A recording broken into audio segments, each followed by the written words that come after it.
Welcome to the weekly current affairs.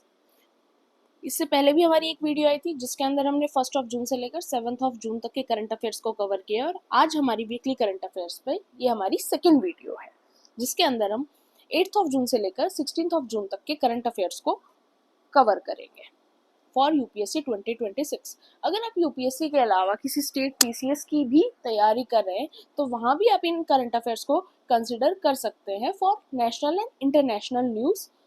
बस वहाँ पर आपको जो आपकी स्टेट न्यूज़ है या फिर स्टेट स्कीम्स है उनको ऐड ऑन करना पड़ेगा। स्टार्ट करते हैं बिना कोई टाइम वेस्ट किए। सबसे पहली न्यूज़ है Strait of Hormuz. Why in news, ये न्यूज़ में क्यों है? क्योंकि recently Israel strikes against Iran threaten the maritime trade through strategic choke points Strait of Hormuz. अब इसकी वजह से हमें पता होना चाहिए एक्चुअली में ये है क्या। मैप यहाँ पर आपके लिए ऐड ऑन है, मैप में भी आप इसकी लोकेशन यहाँ पर देख सकते हो क्योंकि इस क्वेश्चन को मैपिंग पर्सपेक्टिव से ही मैक्सिमम चांसेस है, अगर आपसे पूछा जाएगा तो मैपिंग पर्सपेक्टिव से ही आपसे पूछा जाएगा। लोकेशन इसकी बिटवीन ओमान एंड ईरान, ये लिंक करता है किसको? Persian Gulf with the Gulf of Oman and the Arabian Sea. ये वर्ल्ड का most important oil choke point है। About nearly 21% of global petroleum liquid consumption यहीं से किया जाता है। बॉर्डरिंग नेशंस की बात करें तो नॉर्थ में है ईरान, साउथ में है UAE and Oman's Musandam peninsula. आगे बढ़ते हैं। अगली न्यूज है union agriculture ministry announces ₹6,000 crore to strengthen AgriStack under digital agriculture mission. अब डिजिटल एग्रीकल्चर मिशन को हमने बहुत बार लास्ट प्रीलिम से पहले भी डिस्कस किया था, इसीलिए आज हम इसको शॉर्ट में डिस्कस करेंगे। अगर ये रेगुलर न्यूज़ में रहा तो किसी ना किसी क्लास में हम इसको ब्रीफली डिस्कस कर लेंगे। अनाउंस कब किया गया? Announce during the national conference on AgriStack. It includes ₹4,000 crore for developing farmer registries including legal hearing system and 2,000 crore for conducting digital crop surveys. अब थोड़ा सा डिजिटल एग्रीकल्चर मिशन के बारे में देखते हैं। लॉन्च किया गया था 2024 के अंदर। किस लिए लॉन्च किया गया था? To create a robust digital agriculture ecosystem for farmer centric digital solutions and making available timely and reliable crop related information. Mainly बात क्या थी कि सिर्फ फार्मिंग सेक्टर को और ज़्यादा बूस्ट करना जिससे कि फार्मर्स की भी हेल्प हो और क्रॉप प्रोडक्शन भी ज़्यादा अच्छा हो। Envisages the creation of digital public infrastructure for agriculture such as AgriStack, कृषि decision support system, comprehensive soil fertility and profile map। ये सारी चीज़ें ही डिजिटल एग्रीकल्चर मिशन के अंदर इंक्लूडेड है। इसके अलावा और कौन कौन से इनिशिएटिव थे जो इसी के अंदर इंक्लूड है? वो है जैसे कि एक आपका हो गया कृषि डिसीजन सपोर्ट सिस्टम। इसके अंदर क्या है? इसके अंदर है integrates and standardize the geospatial and non-geospatial data including satellite, weather, soil, etc. ताकि ये सारी चीज़ें जो हैं इस ऐप के ऊपर फार्मर्स को मिलें जिनसे कि उनको जो बेसिक आइडिया है वो सभी चीज़ों का हो सके और उनको क्रॉप प्रोडक्शन के अंदर हेल्प मिले। Nationwide soil resource mapping project किसने इनिशिएट किया? Initiated by the Soil and Land Use Survey of India. Inventorying soils at village level, digital general crop estimation survey, streamline and automate the entire general crop estimation survey process। तो it's like कि देखो हम basically हमें इतना देखने की ज़रूरत नहीं है, इसमें सिर्फ क्या है कि जो सॉइल की है उसकी भी अच्छी तरह से मैपिंग की जाएगी, सारी चीज़ें उसमें देखी जाएंगी जिनसे कि हमें सॉइल की फर्टिलिटी का भी आइडिया रहे और सारी चीज़ें विलेज लेवल तक देखी जाएंगी ताकि हमें बहुत डीपली सॉइल का जो आइडिया है वो हमें मिल सके। नेक्स्ट है एविलिस्ट। Why news?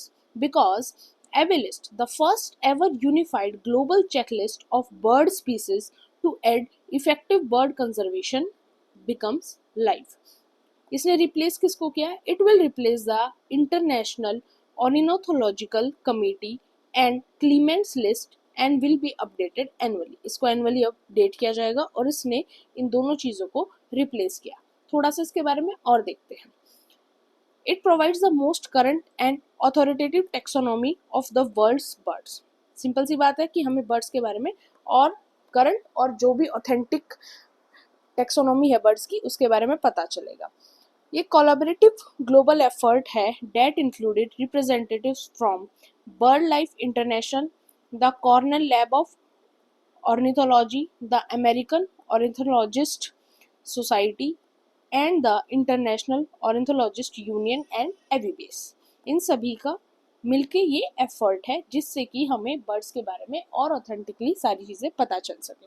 इसके अंदर कितने इंक्लूड है स्पीसीज? 11,131 स्पीसीज इंक्लूड है, 19,879 सब स्पीसीज इंक्लूड है, 2376 जेनेरा इंक्लूडेड है, 252 फैमिलीज इंक्लूडेड है एंड 46 ऑर्डर्स इंक्लूडेड है। ये डाटा आपको याद नहीं भी रहेगा तो चलेगा, आपको ये पता होना चाहिए व्हाट इज एवे लिस्ट।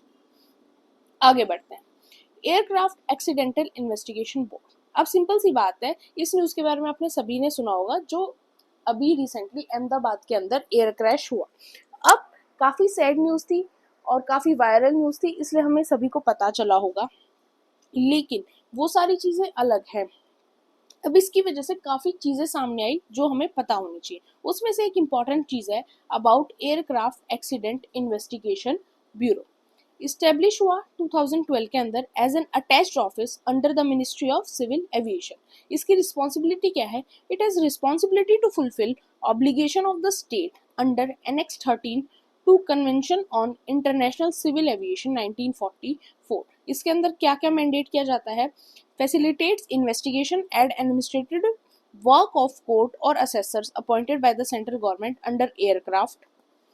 और दूसरा है all accident and serious accident involving aircraft with all up weight more than 2250 kgs or turbojet aircraft are investigated by AAIB। In the sense simple सी बात है, जो एयरक्राफ्ट एक्सीडेंट इन्वेस्टिगेशन ब्यूरो है वो अब इन सारी चीज़ों के ऊपर कि कैसे क्या चीज़ें हुई, उन सारी चीज़ों के बारे में अब इन्वेस्टिगेशन होगी और धीरे धीरे करके हमें न्यूज़ के अंदर सारी चीज़ें पता चलेंगी।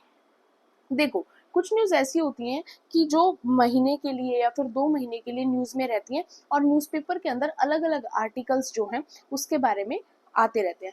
उन न्यूज़ को क्या करेंगे हम, जब वो न्यूज़ का एंड हो जाएगा उसके बाद हम उनको अपने करंट अफेयर सीरीज के अंदर इंक्लूड कर फिर उन चीज़ों को डिस्कस करेंगे।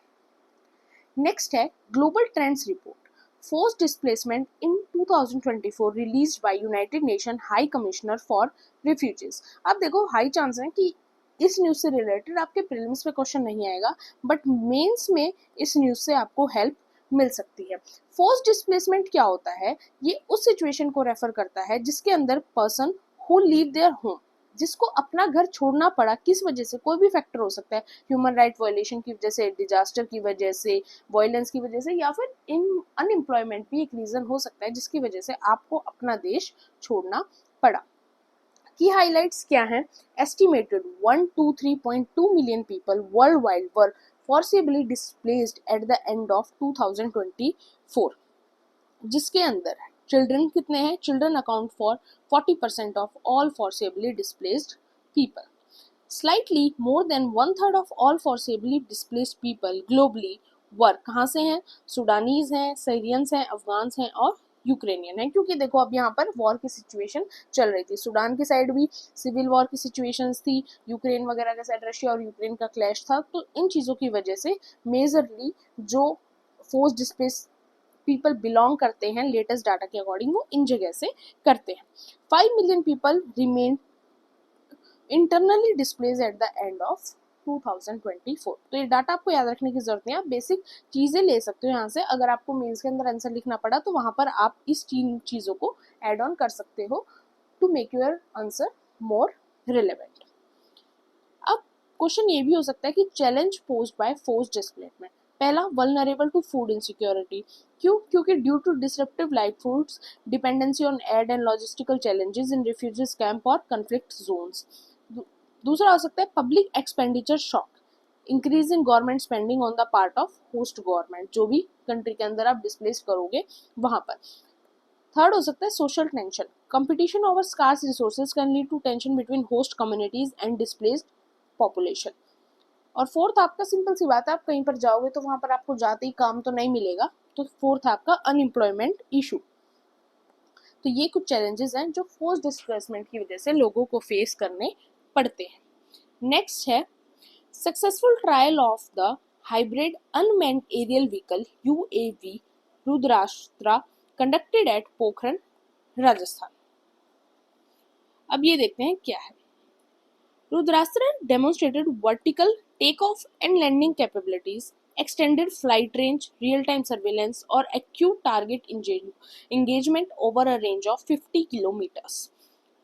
इससे क्या मार्क होता है, क्या सिग्निफिकेंस है इसकी? It marks a significant step forward in India's effort to strengthen indigenous military technology under the Atmanirbhar Bharat initiative. कि अगर ऐसे हम चीज़ें बढ़ती रही तो जो हमारा डिफेंस है उसके लिए हम खुद इतने कैपेबल हो जाएंगे कि हमें एक पॉइंट ऑफ टाइम के बाद बाहर से हेल्प की कम ज़रूरत पड़ेगी, जिससे कि इंडिया की इकोनॉमी को भी बेनिफिट होगा, हमारे डिफेंस सेक्टर को भी बेनिफिट होगा। अब इसके बारे में थोड़ा सा और डिटेल में देखते हैं कि ये क्या है। It is a hybrid vertical take off and landing UAV. Manufacture किसने किया है? Manufacture by Solar Defence and Aerospace Limited. आगे है a UAV is an unmanned aircraft system है ये that is either controlled remotely or can fly autonomously without the need for a pilot. ये इसका एक प्लस पॉइंट है। Last है इसके अंदर कि can take off and land vertically, eliminating the need for runways and providing maneuverability and versatility in operation। कि देखो, जब एक चीज़ है कि आपको अगर रनवे की ज़रूरत नहीं है टेक ऑफ करने के लिए तो वो भी एक प्लस पॉइंट होता है। एक कि आपको टेक ऑफ रनवे बनाने का काम भी नहीं रहा। दूसरा क्या होता है कि देखो, रनवेज के ऊपर अगर सोचो वॉर की सिचुएशन है, कोई और चीज़ चल रही है, तो उस टाइम पर रनवेज के ऊपर तो नज़र रहती है कि कौन सी चीज़ टेक ऑफ वहाँ पर कर रही है, सारी चीज़ों के ऊपर, तो वहाँ भी ये चीज़ बेनिफिशियल रहेगी। नेक्स्ट है RBI bond buy back. RBI ने क्या किया, न्यूज़ में क्यों है? Because RBI bond buy back has seen strong demand recently. अब ये होता क्या है? A bond buyback is when, क्या होता है? व्हेन, जब आरबीआई परचेज करती है गवर्नमेंट सिक्योरिटीज को फ्रॉम बैंक बिफोर मैच्योरिटी। कि फॉर एग्जांपल आरबीआई ने गवर्नमेंट सिक्योरिटीज की मैच्योरिटी टाइम जिस भी बैंक के पास आरबीआई ने जीसेक सिक्योरिटीज को दिया था, सभी बैंक्स के पास होते हैं बट वैसे हम डिस्कस कर रहे हैं कि जैसे एसबीआई को दिया था, टाइम मैच्योरिटी टाइम था 2 ईयर, बट आरबीआई ने उन गवर्नमेंट सिक्योरिटीज को 1 साल में ही क्या है वापस से परचेज कर लिया हो। अब इसका ऑब्जेक्टिव क्या हो सकता है आरबीआई का इसके पीछे? एक हो सकता है infuses liquidity into the banking system, क्योंकि गवर्नमेंट सिक्योरिटीज अगर आरबीआई ने परचेज की होंगी तो बदले में बैंक को पैसा मिला होगा। Especially when credit growth needs a push, ये उस टाइम पर होता है जब क्रेडिट ग्रोथ को पुश की जरूरत हो। दूसरा हो सकता है reduce gross borrowing bye retiring high cost और शॉर्ट टर्म बॉन्ड्स अर्ली। कि जो आपकी ग्रॉस बोरोइंग है कहीं से भी, किसी बैंक से या फिर किसी भी अदर सेक्टर से, उसको भी रिड्यूस करने के लिए भी आरबीआई ऐसा कर सकता है। Next, agentic AI. क्या है ये? फर्स्ट, इंडिया का पहला एजेंटिक एआई जिसका नाम क्या है? कृति। लॉन्च किसने किया इसको?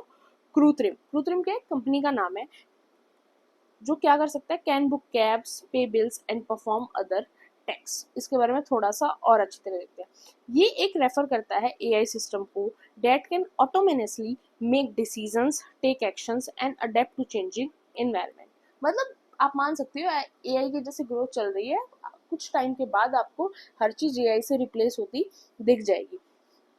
It ingests vast amounts of data from multiple data sources and third-party applications to analyze challenges, develop strategies, and execute tasks independently. It can enable companies to deliver high value through a service as a software shift from a software as a service.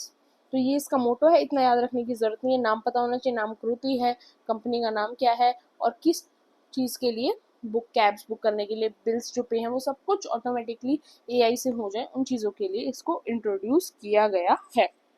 Next है पेसेक्स। पेसेक्स क्या है? सिर्फ इतना ही हमें पता होना चाहिए, एक जॉइंट नवल एक्सरसाइज होती है between the navies of India and the UK और इंडिया के बीच में होती है। Is being held in the north Arabian sea. अभी ये रिसेंट में अरेबियन सी के अंदर कंडक्ट हुई। नेक्स्ट है यूरेशियन ओटा। रिसेंटली क्या हुआ, एक rare sighting of Eurasian otter has now been reported in south Kashmir. तो इसके बारे में हम थोड़ा सा और देखते हैं, क्योंकि इन्वायरमेंट में आजकल ऐसी ही न्यूज़ हमसे पूछी जाती है। क्या है ये? सेमी एक्वेटिक मैमल है। नेटिव कहाँ का है? यूरेशिया का एंड द मैग्रेब अफ्रीका का। तो इससे एक बात हमें यहाँ पर ये भी पता चल गई कि अगर एग्जाम में हमसे 4 एनिमल्स के नाम देकर हमसे ये पूछा जाए कि इनमें से इंडिया का नेटिव कौन कौन से हैं, option only 1, only 2, only 3, only 4, तो उसमें अगर यूरेशियन ऑटर का नाम हो तो हमें पता होना चाहिए कि ये इंडिया का नेटिव नहीं है। डिस्ट्रीब्यूशन कहाँ कहाँ है इसका? आपको ये देखने को मिल सकता है यूरोप के अंदर, एशिया के अंदर, अफ्रीका के अंदर। इंडिया में आपको देखना है तो आपको northern, north east and southern India के अंदर ये देखने को मिल सकता है। कैरेक्टरिस्टिक्स क्या है? It has sleek brown fur and long lithe body with a thick tail and short legs. आप फिगर के अंदर भी इसको देख सकते हो। Adaptation for an aquatic lifestyles include webbed feet, ability to close small ears and nose when under water. ये इसके पास क्वालिटी है, इसलिए ये पानी में भी स्टे कर सकता है। Very dense short fur that traps a layer of air to insulate the animal, जिनसे कि ये एनिमल को इंसुलेट कर सकता है। आईयूसीएन स्टेटस की बात करें तो इसका वो है नियर थ्रेटन। नेक्स्ट है merchant discount rate. Ministry of Finance clarified that there is a no plan to impose merchant discount rate on UPI payment. तो सिंपल सा क्वेश्चन आता है, what is merchant discount rate? Let's say this. MDR क्या होता है? Is a फी, एक fee होती है that banks charge merchants for processing payments in real time, उसको कहते हैं merchant discount rate. Earlier merchants को क्या होता था? Use to pay an MDR fee amounting to 1% of the total transaction value on card payment, but in 2020 the government waived off MDR charges to promote digital payments in the country. तो in the sense कि अभी minister of finance ने दोबारा clarify किया कि जब हमने 2020 के अंदर MDR को रिमूव किया था डिजिटल पेमेंट्स को प्रमोट करने के लिए, अभी भी हम उसको दोबारा से इम्पोज नहीं कर रहे हैं। इन फ्यूचर कर सकते हैं इम्पोज, बट अभी वो इम्पोज नहीं कर रहे हैं। तो अभी आपको कोई भी एक्स्ट्रा चार्ज वहां पर नहीं लगेगा, आपकी कोई भी एक्स्ट्रा फी नहीं लगेगी। नेक्स्ट है exercise Khaan Quest. Indian Army contingent reached Ulaanbaatar, जो कहाँ पर है? मंगोलिया के अंदर, for the 22nd multinational military exercise Khaan Quest which is schedule to be conducted from 14 से लेकर टू 28 जून 2025। अब देखो, अब इतने दिन ये चलेगी ना एक्सरसाइज, आपको न्यूज़पेपर में हर दिन इस एक्सरसाइज का बारे में मिलेगा, आपको साइट्स पे हर दिन इस एक्सरसाइज के बारे में मिलेगा, न्यूज़ चैनल इसको हर दिन कवर करेंगे, चाहे विद इन 30 सेकेंड्स के लिए क्यों ना कवर करें। लेकिन क्या हमें हर दिन इसको स्टडी करना है? नहीं, हमें हर दिन स्टडी नहीं करना है। अब इसके बारे में और देख लेते हैं। बायलैटरल इनिशिएटिव था between the United states and Mongolia in 2003, but फिर इसको मल्टीलेटरल एक्सरसाइज बना दिया गया 2006 से। ऑब्जेक्टिव क्या है इसके? To prepare Indian arm forces for peace keeping missions under chapter 7 of the United Nation Charter. आजकल यूपीएससी चैप्टर एग्रीमेंट के फेमस जो भी कॉलम होते हैं, जैसे हमें इस साल के प्रीलिम्स में पेरिस एग्रीमेंट के बारे में देखने को मिला था, तो ऐसे भी पूछ लेता है। Chapter 7 of the United Nations Charter mentions action with respect to threat to the peace, breaches of the peace and acts of aggression. Next है Lokpal. Full bench of Lokpal of India has adopted a new motto, और उनका मोटो क्या है? Empower citizen, expose corruption। थोड़ा सा लोकपाल के बारे में देख लेते हैं। लीगल प्रोविजन क्या है लोकपाल के लिए इंडिया के अंदर? Lokpal and Lokayukta act 2013 to investigate allegation of corruption against public functionaries. It shall apply to public servants in and outside India and Prime Minister. ये क्वेश्चन जो था इस बार ये भी यूपीएससी ने 2025 के प्रीलिम्स के अंदर पूछा था। और जब हमने पॉलिटी को डिस्कस किया था हमारी क्लासेस में, जब मैंने आपको बोला था कि इट्स अ हाई चांस कि इस बार आपसे लोकपाल के बारे में क्वेश्चन पूछा जाए, क्योंकि लोकपाल वाली चीज को 10 इयर्स कंप्लीट हो चुके थे और हमने गेस किया था कि यस, इसको भी प्रीलिम्स के अंदर लोकपाल से रिलेटेड क्वेश्चन भी पूछा जा सकता है। कंपोजिशन क्या है? एक चेयरपर्सन होता है, उसके साथ 8 मेंबर्स होते हैं, और ही और she should not be a member of parliament और स्टेट लेजिस्लेटर, जो लोकपाल के मेंबर होंगे, कन्विक्टेड ऑफ एनी ऑफेंस नहीं होना चाहिए, और less than 45 years of age नहीं होने चाहिए। चेयरपर्सन जो होते हैं वो क्या होने चाहिए? क्या तो वो चीफ जस्टिस ऑफ इंडिया होंगे, या कोई सुप्रीम कोर्ट के जज होंगे, या फिर और एन एमिनेंट पर्सन हो सकते हैं। टर्म क्या रहती है? 5 इयर्स और until they attain the age of 70 years. क्या तो वो 70 इयर्स के पहले हो जाए, या फिर उनको 5 इयर्स का टेन्योर कंप्लीट हो जाए। नेक्स्ट है प्रधानमंत्री उज्ज्वला योजना कंप्लीट 9 ईयर। तो इस स्कीम के 9 ईयर कंप्लीट हो चुके हैं, इसलिए ये न्यूज में है। ये क्या था? ये एक फ्लैगशिप वेलफेयर स्कीम थी। डेट क्या प्रोवाइड करती थी? Domestic liquefied petroleum gas to enhance access to clean energy for household. Mainly ये विलेज के लोगों के लिए थी, जहाँ पर अब भी आपको एलपीजी गैस देखने को नहीं मिलता, क्योंकि एलपीजी गैस की जो कॉस्ट होती है वो बहुत ज़्यादा होती है। और तो इसीलिए जो आपने गांव में देखा होगा कि वो मतलब लकड़ी का यूज़ करते हैं और चीज़ों का यूज़ करते हैं, जिनसे पॉल्यूशन भी होता है, उनको भी बीमारियां होती हैं और प्रॉब्लमेटिक भी होता है। इसीलिए इस स्कीम को लॉन्च किया गया था। अब इसके बारे में और देखते हैं। लॉन्च ईयर था 2016। मिनिस्ट्री कौन सी है? Union Ministry of Petroleum and Natural Gas. Objective क्या है? To make clean cooking fuel such as LPG available to the rural and deprived households which were otherwise using traditionally cooking fuel such as firewood, coal, cow dung, cakes, etc. वो use करते हैं। Original target था, the target under the scheme was to release 8 crore LPG connection to deprived household by 2020। लेकिन फिर आया उज्ज्वला 2.0, जिसके अंदर additional allocation किया गया of 1.6 crore LPG connection sorry LPG connections by December 2022 under Pradhan Mantri Ujjwala Yojana scheme with special facility to migrate household. तो इस चीज को बढ़ा दिया गया था 2020 के अंदर। इसके अंदर एलिजिबिलिटी क्राइटेरिया क्या था? Applicants women only must have attained 18 years of age से ऊपर, adult women belonging SC ST Pradhan Mantri Awas Yojana most backward classes, Antyodaya Anna Yojana TNX tea garden tribe forest dweller, ये सभी इस योजना के अंदर इंक्लूडेड थे। Achievements as of March 2025 there are 10.33 crore PMUY connections across India. तो ये सारी चीजें इतना याद नहीं भी रखोगे तो चलेगा। नेक्स्ट है the international year of the women farmers. UN General Assembly has declared 2026 as the International Year of the Women Farmer, proposed by the United States of America और adopted by consensus. Aim क्या है इसका? To highlight the crucial role of women farmers in food security, nutrition and poverty eradication and promote gender equality and empower women. Next. In a shifting global order, India Middle East Europe Economic Corridor is India's strategic imperative. IMEC, इसके बारे में हमने बहुत बार discuss किया। हमने places news के अंदर जो भी हमारा लास्ट फिल्म था 2025 का, उससे पहले भी हमने इसको कई जगह पर डिस्कस किया है। आज दोबारा कर लेते हैं। It is a multimodal economic corridor launched at the G20 Leaders Summit, New Delhi in 2023 through an memorandum of understanding between India, European Union, France, Germany, Italy, Saudi Arabia, UAE and the US. IMEC consists of the East Corridor connecting India to the Arabian Gulf and Northern Corridor connected the Arabian Gulf to Europe. आप यहाँ पर map में देख सकते हो, India से यहाँ से ये लेकर यहाँ तक, ठीक है। अब इसके बारे में थोड़ा सा और देखते हैं। India middle east Europe economic corridor, a strategic imperative for India. Historical maritime chalk points, example Gibraltar and Malacca Strait, Panama Canal and the Red Sea highlight the need for IMEC as a strategic alternative.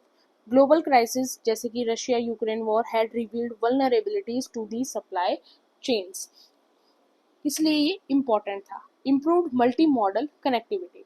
अब देखो, IMEC bridges Europe, Arabic Gulf and the Asian, integrating the India, Myanmar, Thailand trilateral highway, enhance trade and regional connectivity, ये इसकी importance हो गई। और साथ में India's economic aspiration, a projected $30 trillion GDP by 2047 require robust external connectivity. अब India का जो एम है 2047 तक उनको अपनी GDP जो है $30 ट्रिलियन तक लेकर जानी है, उसके लिए भी चीज़ ज़रूरी थी ताकि जो इंडिया की एक्सटर्नल कनेक्टिविटी है वर्ल्ड से वो और ज़्यादा इम्प्रूव हो सके।